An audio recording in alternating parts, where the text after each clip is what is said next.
Yo, what's going on? It's Terrell, Hall of Fame, D-Line, TBKC, and all that other good shit. Fix my hat anyway. This video is basically in response to a lot of people.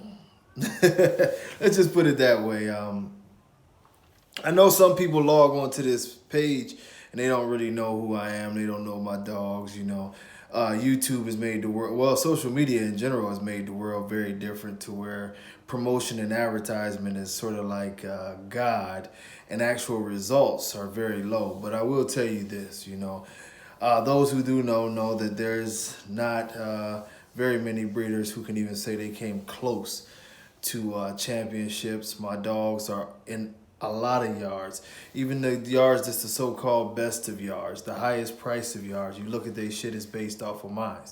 Now y'all get to talking about some of these dogs that are getting a lot of high stud fees. That's marketing, man. And I'm gonna tell you like this, point blank. For years, not for years, I mean, let's just say forever, I've never given my dog supplements. If you come to my house, you won't find bottles of Dine, you won't find liquid gold, you won't find a bunch of things to get my dogs bigger. My dogs eat, and sometimes I starve them to keep them at a healthier weight. So the dog we were talking about today in particular is Mandela. And a lot of people have said what they had to say and they go back and forth.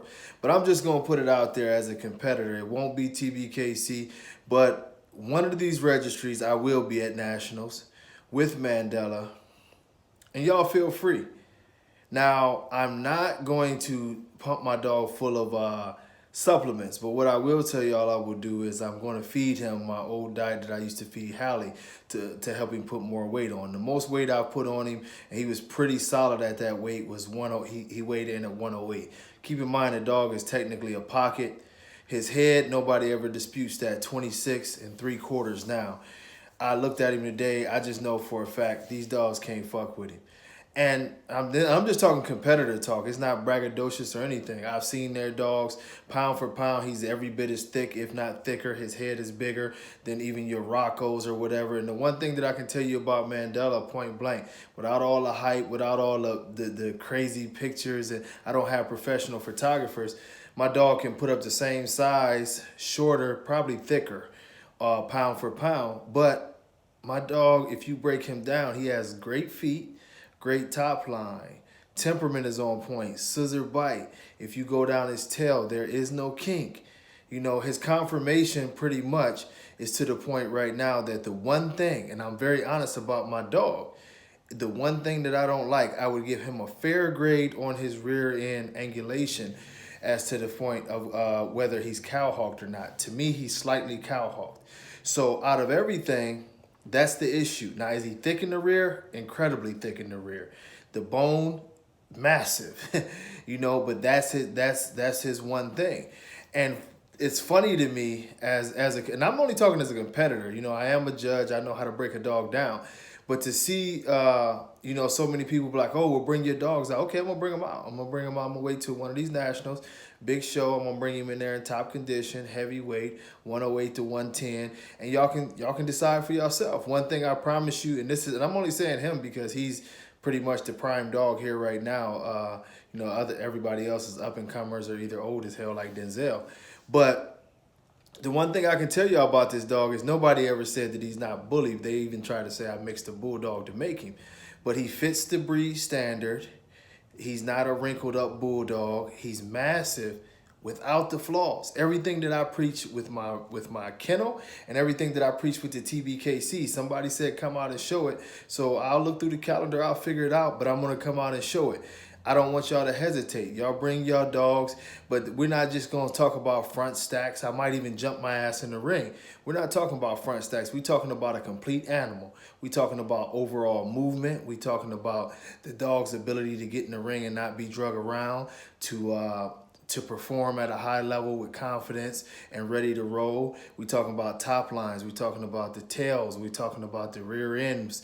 We're talking about you know, the whole total package of a dog. I will take all of you clowns challenge. I'll bring my dog out. But like I said, remember this. And I'm not going to point out a bunch of names. But remember this. It's total dog. Don't stuff your dog full of supplements and talk about, oh, he outweighed your dog. You know what I mean? Fuck that. We talking about, hey, 16 inches, 108 to 110 pounds is massively impressive. I don't think that most of these dogs are going to be able to do it. But the ones that do, they can't move. They don't have good top lines. They don't have, their rear end movement is terrible. They have high rears. So what I'm telling y'all is this is Dog Man. I'm not speaking TBKC. I'm speaking Terrell Hall of Fame. I'm going to bring the boy out. I never showed him because of me being judges and everything else that I influence in the bully community. But I'm going to show y'all better than I can tell y'all. I'm going to bring the dog. I'm going to bring him in show shape to one of y'all biggest shows of the year, and then y'all can go ahead and put y'all dogs next to him then. I'm telling you, your dog's not wider and your dog doesn't have better conformation. I've seen these train wreck, high rear end dogs, and I'm not doing it to be braggadocious. I could get 2 dams about a trophy. Y'all probably remember the video where I threw out a couple barrels of trophies.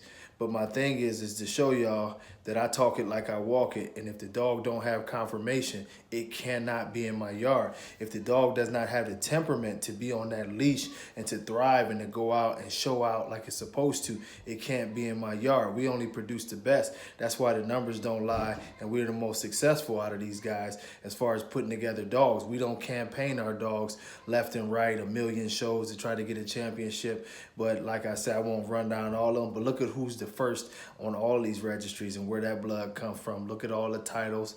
Look at all these pedigrees and see how many times you find Hall of Fame dogs in these pedigrees. It's a long lineage. We keep kicking their ass. Ain't never been questions about a bunch of DNA tests and all that bullshit. We making real American bullies, and it is time to come out and prove it. So y'all gonna get what y'all asked for. I'm gonna come and fuck y'all up one good time, whoop some ass, and then I'm gonna go back and retire and let y'all know that it's not a good thing for you. Maybe I do it every 5 years. I got some puppies here that I feel like might end up being better than Mandela. So maybe I come back in another 5 years and whoop y'all ass again just to prove my point. But I'll see y'all soon, man. Hey, it's fun talking shit with y'all, man.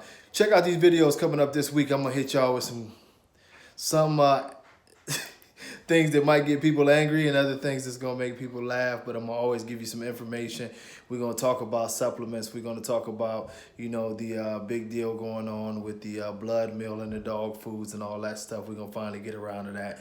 But until next time, much love. God bless anybody that's going through anything. I had a loved one that I lost last week, and too young, too soon, you know. God bless you, and God bless all y'all that's going through anything. Much love. Holler at y'all later. Peace.